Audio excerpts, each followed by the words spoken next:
So, two stories today about young men being raised from the dead. I don't really know what to make of all that. The person who puts together the lectionary, I don't even know who they are. There was some cabal somewhere heading up in a monastery decides what we're going to read on a Sunday, but I'm not sure. Obviously there's connection, but the stories are dissimilar as well as being similar. So I want to just carve them apart and only deal with the resuscitation of the widow of Nain's son. Okay? So that's what I want to talk about today, but mostly I want to talk about God. Okay, shall we do that? Let's talk about God and Jesus and how God meets us in our lives. Now, have you ever been down so far, so broken, that the only place left for you was to seek out God? Those are really the most dramatic and lasting faith stories that I hear. The ones where somebody has gotten to the point in their life where nothing else works for them. Where they've tried everything else and it's just they're still broken, or maybe they've had a bad diagnosis, or maybe they've had a bad relationship, whatever. They find themselves at their wits' end, really at the end of the rope, and they reach out to God in a new way, and God answers that prayer. This is what's happening today in the story of the widow of Nain. Jesus and his disciples and a whole crowd, the text says. The text says there was a crowd of them going. They're entering into the city of Nain, and you can imagine that it's a lively crowd. It's a crowd, they're having fun. It doesn't say, but I imagine them joking around, oh, you nutty guys, oh, Jesus, oh, hey, they're having fun, they're joking along, ta-da, sing us a song, whatever, okay? And they encounter this somber death procession, right? This funeral procession where a widow has lost her son. And it reminded me really of the times in my life when I've been in a funeral procession. I'm in probably more than the average person, and I'm usually in the car that's going to the grave. And often in those places, in fact always in those places, the feelings are grief and sorrow and sometimes despair and worry. Quite different really, as opposed to the joyous feelings of someone who's in their car driving along. And have you ever been in that car that you come up and here comes the funeral procession, right? How do you feel? If you're honest. You're kind of mad, aren't you? You're like, oh, brother, I got to be somewhere. Oh, really? You have to have 100 cars? So popular, you know what I mean? So if you could step back from that, though, if you step back from that, you will, I'm sure, have empathy for the persons that are in those cars going by. Well, that's today. Jesus comes across this funeral procession. And what we see is God meeting us at the intersection of life and death, right? Which is where God meets us, really. When we're really ready and when we're vulnerable, we're at this place where nothing else works. Maybe we're at the place of death. Death of something. Maybe it's death of our soul. Maybe we're tired of chasing other things. Maybe it's a real death in the family. But at some point, God meets us in our place, right? And that's what's happening today. And I want to lift up a few things about this story. So it starts like this. Soon afterwards, he went to a town called Nain, and his disciples and a large crowd went with him. As he approached the gate of the town, a man who had died was being carried out. So he wasn't a little boy, he was a man, right? He was his mother's only son, important detail, and she was a widow, and with her was a large crowd from the town. When the Lord saw her, he had compassion on her and said to her, "Do not weep." So, first thing to notice about the story is it's really not about the boy. It's about the widow.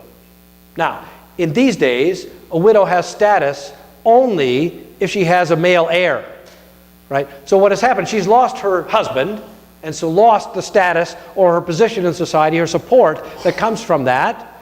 But she has a son.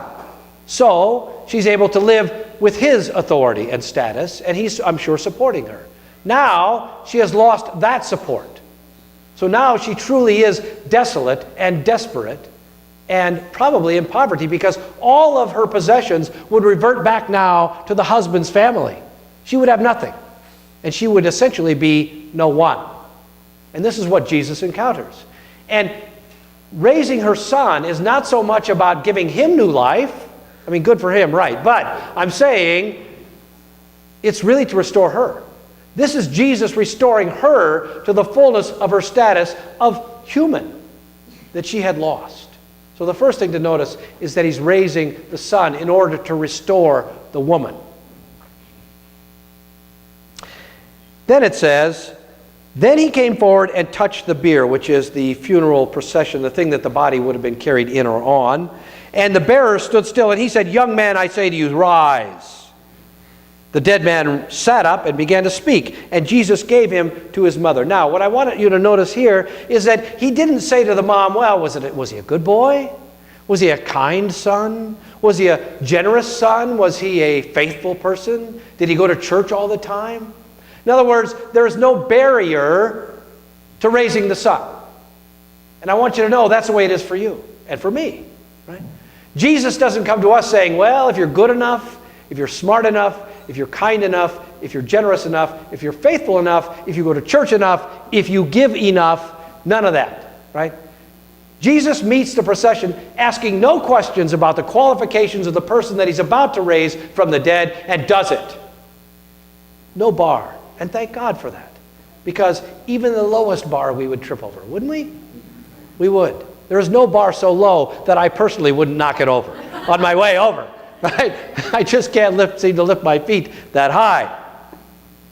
No qualifications to the love of God. And see, this is not like a king. This is not like a normal person. We wouldn't be this kind. It's not like a ruler. It is like a prophet, or actually it is like a God if the absolute central characteristic of that God is love and mercy.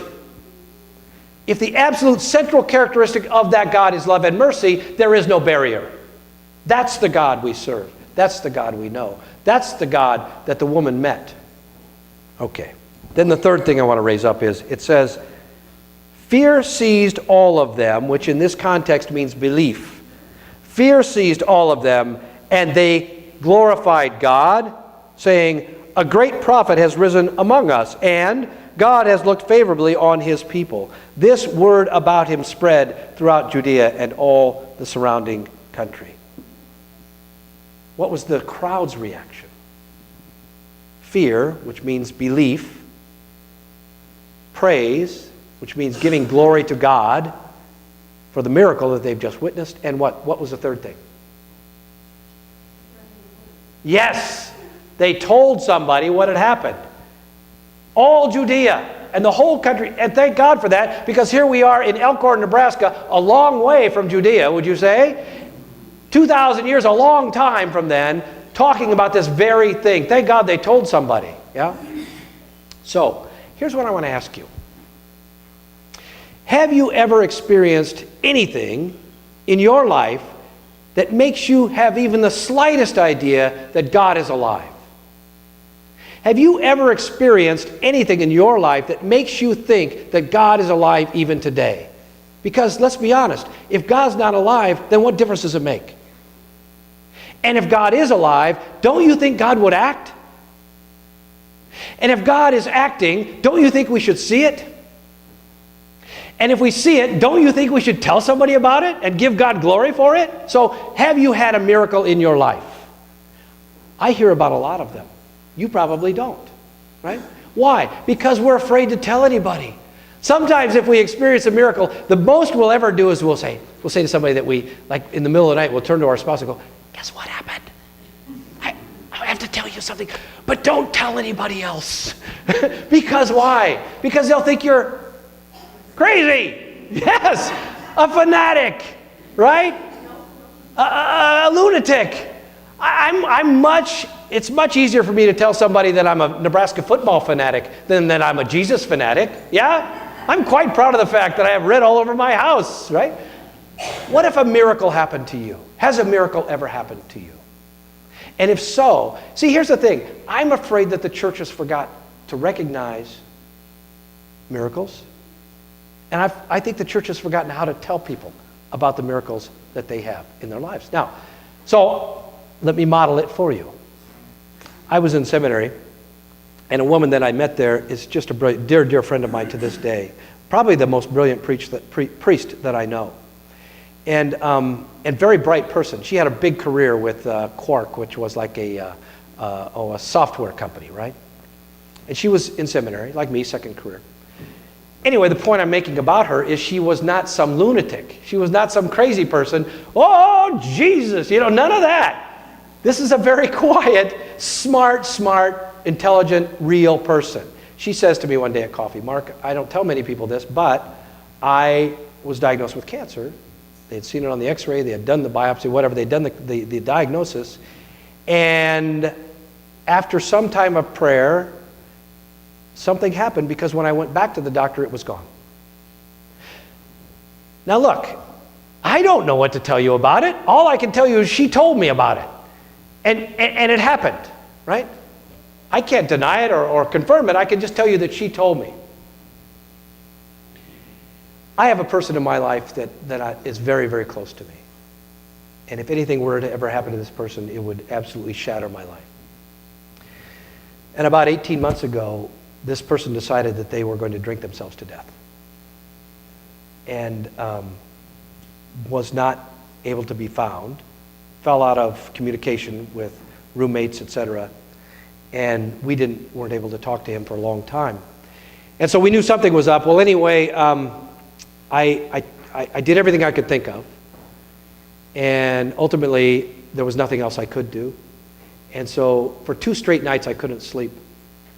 And the second night, laying awake all night, in the middle of the night, I prayed to God, God, would you just keep him safe for tonight? Just, would you, there's nothing I can do, would you save him tonight? Now, I don't know what to tell you, except for the next day, I got a text. And from that text, we had a conversation. And from that led to a phone conversation. It was all garbled, as you would imagine. But from that, I got a hold of a detective who got a hold of the police, who went to a place where he might have been, found the place that he was, interviewed him, arrested him, took him to detox. From there, all I can say is 18 months later, he's finishing his degrees, getting straight A's. He has found a life. And you can believe anything you want to about that. I'm going to tell you it's a miracle. I'm going to tell you it's a miracle of God saving a person in my life personally from death. That's the intersection of Jesus from life and death. And from there comes who knows what kind of glorious life. All I'm telling you is I recognize that as a miracle, and I'm going to ask you to examine your own life. Open your eyes to the miracles God either has performed or is performing in your life right now. See them for what they are. A miracle, a saving, a resurrection, a restoration of a God whose central characteristic is love and mercy, who asks nothing more than to get the glory and for you to tell somebody about it.